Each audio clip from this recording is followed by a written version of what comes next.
Blouse शिवत असताना customer एक ब्लाऊज घेऊन आला आणि त्या आईला तिच्या मुलीसाठी अर्जंट ब्लाऊज पाहिजे होता आणि त्यांच्याकडे ब्लाऊज नव्हता, तर छोट्या मापाचा त्यांचा जुना ब्लाऊज हा जो आहे त्याचा गळा खूप मोठा होत आहे आणि त्यांना तो ब्लाऊज तयार करून पाहिजे, छोटा करून पाहिजे, पूर्ण ब्लाऊज छोटा करून पाहिजे। तर ठीक आहे म्हटलं, पण शिलाई मी त्याची जास्त घेणार आहे कारण तेवढ्या वेळामध्ये माझा दुसरा ब्लाऊज तयार होतो। तर त्या पैसे द्यायला तयार झाला, मी सुद्धा काम करायला तयार झाले। आता या ठिकाणी गळा लहान करण्यासाठी बरोबर मागचा जो भाग आहे तो मी फोल्ड केलेला आहे।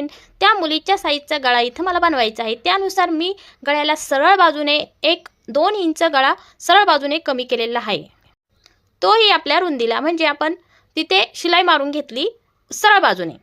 आता शिलाई मारून झाल्यानंतर त्याला वरच्या बाजूने असं प्रेस करायचं आहे आणि तिथून आपल्याला वरच्याच बाजूने दाबटीप द्यायची आहे।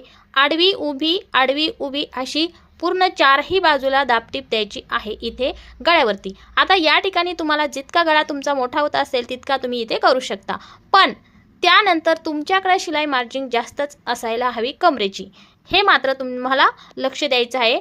कमरेची शिलाई मार्जिन तुम्हाला जास्त पाहिजे, यानंतर आपल्याला कंबर कमी होऊ शकते, त्यामुळे कमरेची शिलाई जी आहे ती तुम्हाला ओपन करावी लागणार आहे। आणि या ठिकाणी बघा गळा सहजपणे आपण कमी करून घेऊ शकतो। या ठिकाणी बघा छोट्या साईजचा अगदी छान असा गळा तयार झालेला आहे। गळ्यासहित मी कटोरीमध्ये सुद्धा ब्लाऊज लहान केला, समोरच्या बाजूला पूर्ण ब्लाऊज फिटिंग केला आणि त्या मुलीसाठी हा ब्लाऊज तयार झालेला आहे आणि याची शिलाई मी जितकी ब्लाऊजची असेल तितकी मी घेतलेली आहे। आयडिया कशी वाटली हे कमेंट करून नक्की सांगा।